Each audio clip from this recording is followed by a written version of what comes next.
बिस्मिल्लाहिर्रहमानिर्रहीम। Junaid इक़्तिदार Waraich YouTube channel में खुश आमदीद। जैसा कि आप जानते हैं कि पिछले कुछ अरसे में हमने कुछ वीडियोस अपने चैनल पे अपलोड की, लेकिन पिछले 2 महीने से हमने कोई वीडियो अपलोड नहीं की। इसकी वजह कुछ मेरी निजी मसरूफियात थी, लेकिन अब हम बाकायदगी से हर हफ्ते में 2 वीडियोस अपलोड किया करेंगे। अब हमारा चैनल सिर्फ मुल्की मामलात और मुल्की सियासी मामलात के तजिए पर मुबनी होगा। मैं मुल्क में होने वाले अहम वाक़यात को बयान करूँगा और फिर उन पे अपना एनालिसिस दूँगा। पिछले कुछ अरसे में मुल्की सियासत में इंतहाई अहम वाक़यात हुए, जिनका एनालिसिस करना बहुत ज़रूरी है। सबसे पहला वाक़या तो ये हुआ कि मुल्क की सियासत में 20 सितंबर 2020 में एक ऑल पार्टीज़ कॉन्फ्रेंस मुनक़द हुई, जिसकी मेज़बानी पाकिस्तान पीपल्स पार्टी में की। इस कॉन्फ्रेंस में 12 से ज़्यादा जमातों ने हिस्सा लिया और 11 जमातों की सरबराही में एक इत्तेहाद वजूद में आया, जिसे PDM पाकिस्तान डेमोक्रेटिक मूवमेंट का नाम दिया गया। इस तहरीक का मकसद सेनेट के इलेक्शन से पहले मौजूदा हुकूमत को गिराना है। इस तहरीक में मुख्तलिफ लाहे अमल पर गौर किया गया, जिनमें पहला मुख्तलिफ शहरों में जलसों का इनेकाद, जिसका मकसद अवाम को मोबिलाइज करना है। दूसरे नंबर पर इस्तीफ़ों की ऑप्शन पर गौर किया गया। अगर हुकूमत को गिराने के लिए इस्तीफ़े देने पड़े तो वो तमाम जमातें इस्तीफ़े दे के इस मुल्क का तख्ता उलट देंगी। और तीसरा, इस बात का अदा किया गया कि अगर हुकूमत को गिराने के लिए लॉन्ग मार्च करना पड़ा तो लॉन्ग मार्च करने से भी गुरेज नहीं किया जाएगा। इस हवाले से पहले 3 जलसे PDM के प्लेटफॉर्म पर मुनक़द किए जा चुके हैं। पहला जलसा गुजरांवाला में हुआ, दूसरा जलसा कराची में हुआ और तीसरा जलसा कोयटा में आज की तारीख में हुआ। इस हवाले से सबसे अहम बात जो ख़बरों और सोशल मीडिया पर गर्दिश करती रही, वो नवाज शरीफ का ख़िताब है। सबसे पहले हम नवाज शरीफ के चीदा चीदा नुकात को डिस्कस करते हैं जो उन्होंने अपने बयान में कहे। उन्होंने पहली दफ़ा मुल्की इस्टेब्लिशमेंट पर बराह रास्त इल्ज़ाम लगाया कि वो 2018 को इलेक्शन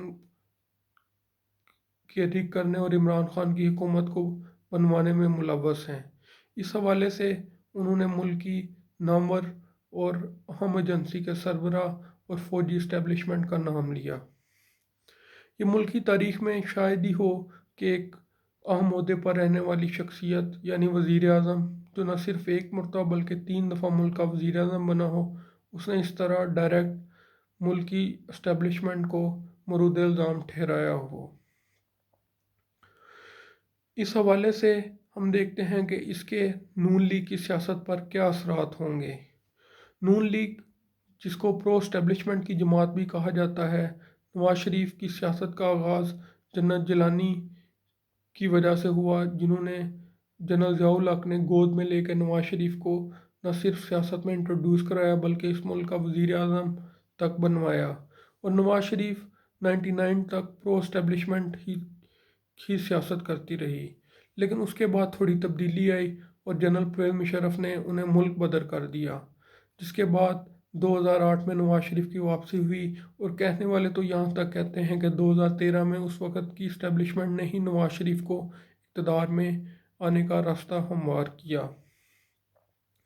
लेकिन नवाज शरीफ का ये बयान इस्टेब्लिशमेंट के साथ उन्हीं खुली जंग का एक अदा करता है।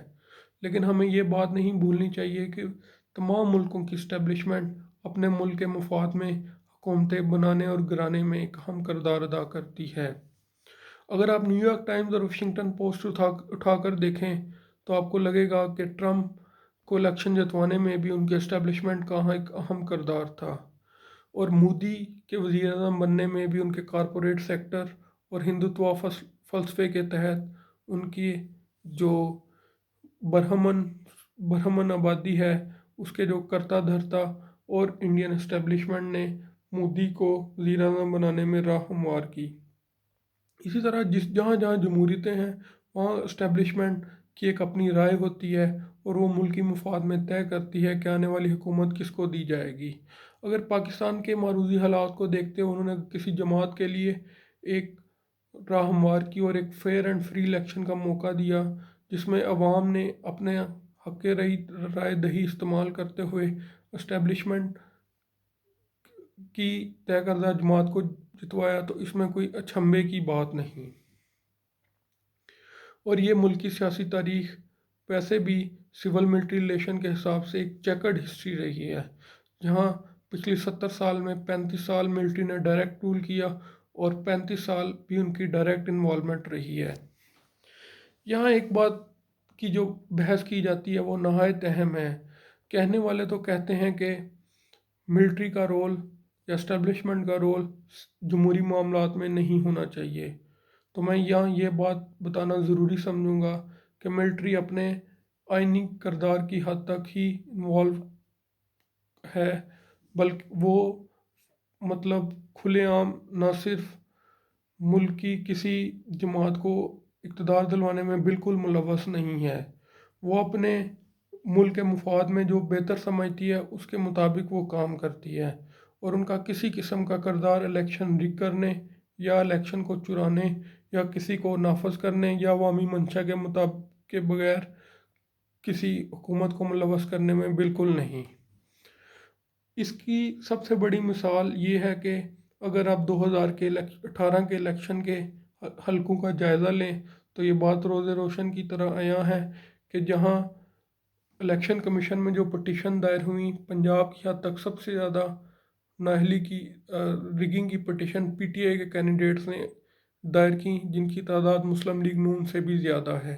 اس طرح 2018 کے الیکشن میں پی ٹی آئی کو بھی تحفظات تھے، اور مسلم لیگ کی پٹیشن پی ٹی آئی سے کم ہے، جو اس بات کا ثبوت ہے کہ نون لیگ کو الیکشن پر زیادہ اعتماد تھا۔ اور یہی فافن اور دوسرے انٹرنیشنل اداروں نے بھی کہا کہ یہ الیکشن 2013 سے بہتر اور زیادہ صاف اور شفاف تھے۔